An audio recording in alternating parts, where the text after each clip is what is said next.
C'est un court extrait, hélas, de la 9e symphonie de Beethoven à la direction. Presque notre héros du jour, puisqu'il s'agit du chef d'orchestre Wilhelm Furtwängler, célèbre. Il était allemand et il est un des personnages principaux du magnifique roman de Xavier-Marie Bonnot que je reçois aujourd'hui. C'est Berlin Requiem aux éditions Plomb. Xavier-Marie, bonjour. Bonjour. Merci pour cet extraordinaire roman que vous avez écrit. Alors, on vient d'écouter un extrait vraiment très court. On va le remettre à la fin de la 9e symphonie de Beethoven. Sans doute une de celles qu'il a le plus joué, notre héros du jour, Furtwängler. Vous dites dans votre roman, page 333, je le cite, ou je vous cite, la 9e, je l'ai donnée dans toutes les situations possibles, jamais deux fois de la même façon. Cette symphonie me possède complètement. J'ai dirigé la 9e pour l'anniversaire de Hitler, sans doute le plus mauvais souvenir de ma carrière. Aujourd'hui encore, j'en ai honte. Alors, Xavier Bonnot, c'est vrai que l'attitude de Furtwängler, et c'est le thème de votre roman, a toujours été ambiguë. Où vous en êtes-vous avec cette histoire? Et qu'est-ce que vous avez voulu montrer dans le roman, en fait? Vous savez, vous prenez un musicien célèbre, un génie de la musique, de l'interprétation, vous le plongez dans un contexte historique, dramatique, bouleversé, atroce, et vous observez ce qui se passe, vous obtenez une tragédie. Berlin Requiem, c'est la tragédie d'un homme, cet homme c'est Wilhelm Furtwängler, qui est pris entre ses responsabilités il faut voir qui était Furtwängler à cette époque-là. C'était un homme très célèbre. Oui, parlez-nous de lui un petit peu. Je le compare des fois à Mick Jagger aujourd'hui. Les femmes s'évanouissaient quand il dirigeait. Il était extrêmement connu. On ne s'adressait pas à lui comme à n'importe qui.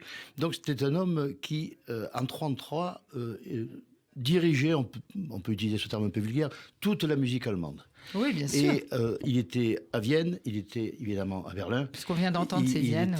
Il était dans tous les endroits où il faut être. Il était directeur théâtre, c'était le chef de la philharmonie et de Vienne et de Berlin. Donc c'était l'équivalent. Il n'avait qu'un seul concurrent au monde, c'était Toscanini. Ah oui, et voilà. D'ailleurs, ça s'est très mal passé entre les deux hommes. Se détestaient. Ouais. Toscanini détestait le fascisme. Furtwängler s'en accommodait. Alors ça, c'est intéressant ce que vous dites. Oui, c'est l'un des points d'achoppement entre les deux hommes. Oui. D'ailleurs, la version que vous me donnez là, je ne veux pas dire de bêtises, mais je crois que le dernier mouvement, le choral, a été enregistré à Berlin en 1942 pour l'anniversaire de Hitler. D'accord. Alors, on est en plein dans... Si vous l'écoutez, il est cataclysmique un peu. Ouais. On est en plein dans votre roman, c'est ce qu'on va lui reprocher. Et ce qu'on voit dans votre roman d'une manière extrêmement détaillée. D'ailleurs, je me suis demandé, parce que c'est sous forme de roman, vous n'avez pas voulu en faire un livre comme un documentaire, comme un témoignage. Non. Vous êtes mis, Xavier-Marie Bonnot, vraiment dans la peau de Wilhelm Furtwängler. Alors, je vais vous expliquer une chose d'écrivain, un petit secret d'écrivain, c'est que j'ai mis beaucoup de temps à écrire sur lui. D'abord parce que sa figure domine un petit peu, vous domine, qu'on le veuille ou non. J'avais fait pareil avec Apollinaire, j'avais le même problème. Mais surtout, je me suis identifié, moi, au jeune chef, qui est Rodolphe, qui est celui qui... Alors ça, on va en parler. Bon, j'allais dire une bêtise que je ne dis pas, évidemment. Ne dévoilez pas le principal... Qui est celui qui va grandir avec Furtwängler, qui va devenir chef d'orchestre, et qui va être amené à le remplacer. Et là, il va lui poser des questions. Pourquoi tu t'es accommodé globalement du régime nazi? Et Furtwängler va chercher à trouver des réponses, à lui dire « Mais l'art n'a rien à voir avec la politique ». Or, si l'art a à voir avec la politique, on connaît tous la phrase d'Hannah Arendt, l'art amène à l'espace public, et l'espace public, c'est la police, POLIS, et donc la politique est là. Donc, Furtwängler avait une vision très romantique, c'était un homme du siècle dernier au sens du 19e siècle. Ouais, il est très germanophile, on va dire. Il est très allemand dans toute son âme. Mais alors, est-ce que vous dites fréquemment dans votre roman, Xavier-Marie Bonnot, et c'est important pour nous ici sur Radio J, c'est qu'il a toujours défendu ces musiciens juifs. Toujours. Et vous mettez en scène son premier violon, qui est quand même Simon Goldberg, qui va partir pour les États-Unis. Qui est un immense violoniste qui échappe qui échappe d'assez peu à la déportation, en fait. Voilà. Et qui malheureusement sera rattrapé. Alors je crois que c'est aux Philippines, ou je ne sais plus où, il y a les Japonais, et il est aux Philippines, un pays qui est occupé par le Japon, et les Japonais, obéissant à une oukase d'Hitler, vont le mettre dans un camp. Ouais. C'est un homme qui va souffrir énormément, mais qui va après connaître une carrière américaine, évidemment. Et extraordinaire, en tous les cas, il dit, Qui c'est son aurait pu... grand argument, Furtwängler, qu'il a toujours protégé les Juifs. Et ce qui est drôle, et ce qu'on voit aussi dans votre roman, il va être sauvé lors de son procès de dénazification par un Juif. Et quel Juif, puisqu'il s'agit de Yehudi Menuhin. On écoute tout de suite un extrait du concerto de violon, concerto pour violon de Mendelssohn. Eh bien, à la baguette, c'est Furtwängler, et au violon, Yehudi Menuhin. Tout le monde est réconcilié.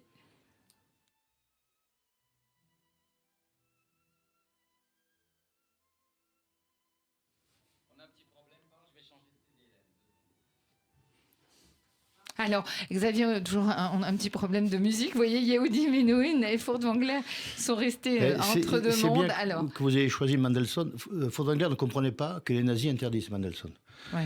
Et pour lui, il y avait de la bonne ou de la mauvaise musique. Il n'y avait pas de la musique juive ou en juivet, comme on disait à l'époque, vous connaissez les termes, mais encore plus horrible parfois. Il y avait de la bonne ou de la mauvaise musique. C'est pas parce qu'on était de quelque religion que ce soit qu'on faisait de la bonne musique ou de la mauvaise musique. Lui, il ne considérait que la bonne musique. Yehudi Menuhin lui a rendu hommage, et Yehudi, il s'appelle Yehudi quand même. Ouais.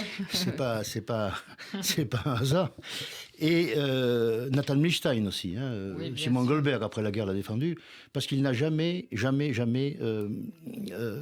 cessé de protéger, dans la mesure où il le pouvait, bien évidemment. Ce n'est peut-être pas toujours aussi évident.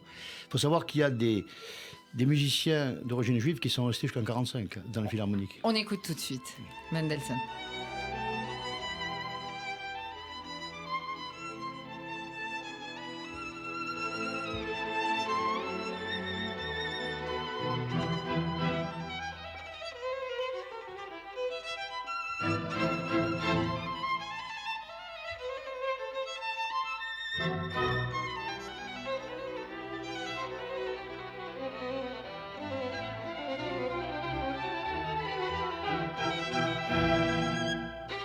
Magnifique sonorité du violon de Yehudi Menuhin et de Furtwängler à la baguette. Donc Yehudi Menuhin va écrire aux autorités américaines, et vous reproduisez sa petite lettre dans votre roman. C'est un très beau chapitre, comme tous les chapitres, qui s'appelle La chapelle silencieuse. Et Yehudi Menuhin dit « Il existe beaucoup de chefs d'orchestre, mais très peu d'entre eux laissent entrevoir la chapelle secrète qui réside au cœur même de tout chef-d'œuvre.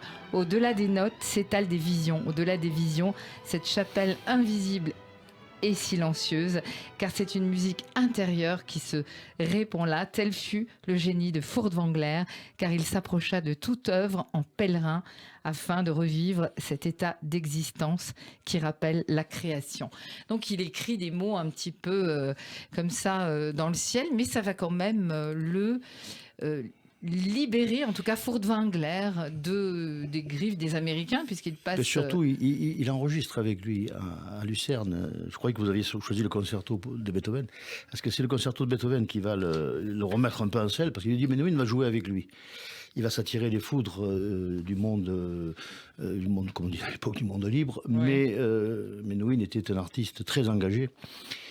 Lui, il faisait de la politique d'ailleurs, ce qu'on faisait faire. Oui. Et est un artiste très engagé, et il effectivement va jouer avec Furtwängler. Il lui dit on va jouer le Beethoven et on va l'enregistrer. Et il y a cet enregistrement qui est absolument magnifique du concerto pour violon de Beethoven avec Yehudi Menuhin au violon. Et Furtwängler, évidemment. Là. Et il jouait, Furtwängler, avec, effectivement, il interprétait la musique. Pour faire simple, l'orchestre était comme un instrument pour lui. Oui, bien sûr. Alors, Xavier Maribonneau, dans votre roman passionnant, Berlin Requiem aux éditions Plomb, vous mettez encore une fois à la place de Furtwängler, mais quel culot, quand même. Moi, je vous trouve d'un courage. Et on assiste quand même au concert. Donc, c'est la 9e de Beethoven. C'est l'anniversaire d'Hitler. Il n'apparaît pas. Et après, Furt va serrer la main de Goebbels. Oui. Et vous dites, et c'est vrai, c'est une scène très connue, on se souvient, il va s'essuyer les mains avec un mouchoir, tellement ça dégoûte le chef d'orchestre. Alors, c'est toute l'ambiguïté du personnage, parce qu'en même temps, il reste en Allemagne. Voilà. Alors, il reste parce qu'il a une famille, et que sa famille, évidemment, vous comprenez bien que si vous quittez il a le régime plusieurs nazi... familles, plusieurs femmes... Si vous quittez le régime nazi avec perte et fracas, votre famille en pâtit. Ça, c'est sûr. Il y avait sa mère, il y avait ses enfants, sa femme aussi, d'ailleurs, de l'époque. Mais il reste parce qu'il est, encore une fois, il a de l'ambition. Bien sûr. Et cette ambition, c'est d'être utile. C'est une grande ambition quand même, d'être utile au peuple allemand en continuant de faire de la musique et en faisant en sorte que cette musique soit une espèce de refuge pour les Allemands qui subissent et les nazis et la guerre et qui y participent bien sûr. Donc il a cette grande ambition et en même temps une ambition tout à fait personnelle parce qu'il dirige tout en Allemagne. Alors il déteste les Allemands, les nazis et oui, il les méprisait. Bah oui, il a beaucoup d'amis juifs. Sauf Goebbels. Goebbels. Goebbels c'était très cultivé. Ouais, enfin bon. En tous les cas, il va défendre, comme on l'a dit avant, tous les musiciens juifs de son orchestre et surtout, il est ami avec des compositeurs qui sont juifs et qui vont partir aux États-Unis. Oui, je pense à Arnold Schoenberg en particulier, qui fait pas du tout la même musique que lui puisqu'il est déjà dans d'autres sphères, dans la tonale, alors que Furth est le grand chef du romantisme. Alors cette attitude qu'il a eue de ne pas partir, pour certains écrivains, elle est très simple. Vous citez, toujours dans votre livre, Thomas Mann, qui lui écrit « Vous êtes le plus grand chef du siècle et c'est pour cela que je ne peux pas vous pardonner. Vous ne deviez pas, par votre présence en Allemagne, apporter quelque caution que ce fût, même passive, à la barbarie. » Voilà ce qu'il écrit Thomas Mann. Et Thomas Mann, il n'est pas juif. C'est un peu vrai. Il a raison, Thomas Mann. Mais je vous dis, c'est une tragédie. C'est la tragédie d'un homme qui est allemand, qui est fier d'être allemand. L'Allemagne n'existe pas depuis longtemps quand il naît. Elle existe même depuis quelques années. La réunification vient juste de se faire. Donc il croit en l'Allemagne. Il déteste les nazis. C'est surtout un homme qui est persuadé, en 1933, que ça ne va pas durer. Il le dit à ses amis, mais ça ne durera pas. Il y a des élections, ça ne va pas durer. C'est naïf, en fait. Il était assez naïf. C'est un grand musicien, mais pas un grand philosophe. C'est pas un grand penseur. Il est complètement un petit peu ailleurs. Alors, il y a quelque chose aussi qui est assez incroyable dans votre roman. Donc, vous ouvrez les portes de beaucoup de monde, notamment, vous ouvrez quand même celle du camp de Treblinka, puisque Birkenau, puisqu'en fait la mère de votre jeune héros, eh bien Rudolf Meister, qui est ce jeune chef d'orchestre que l'on voit en même temps que Furtwängler, on ne dira pas évidemment la scène qui est magnifique à la fin, bien cette femme qui est une grande cantatrice, Christa, eh bien va être déportée parce qu'elle a un grand-père juif. Et dans le camp, elle va rencontrer Alma Rosé. Et Alma Rosé, c'est la nièce de Gustav Mahler. Mais c'est une histoire... ça, c'est incroyable quand même. Je ne vous cacherai pas que c'est une histoire vraie. C'est une histoire vraie, totalement vraie. Il y a Fanny Affenelon, que vous connaissez en France, qui a été déportée à Birkenau. Il y a Anita Lasker-Wallich, qui était violoncelle à Birkenau. C'est une histoire où, là, je n'ai rien inventé. Là, je vous dis franchement, j'étais totalement incapable. Mais... effectivement, cette femme qui n'aime pas Hitler, qui va chanter devant lui au départ, parce que, encore une fois, elle est allemande, puis on ne sait pas tout quand même du nazisme à 33-34. Et puis, à la nuit de cristal, elle s'en va. Elle se dit, là, c'est plus possible. Et là, on lui trouve un grand-père juif, et on lui dit, si vous ne partez pas en France, ça va très mal se passer pour vous.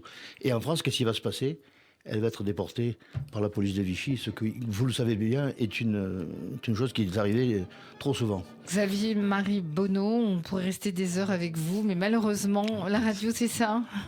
Il faut se quitter avec Beethoven, la 9e symphonie.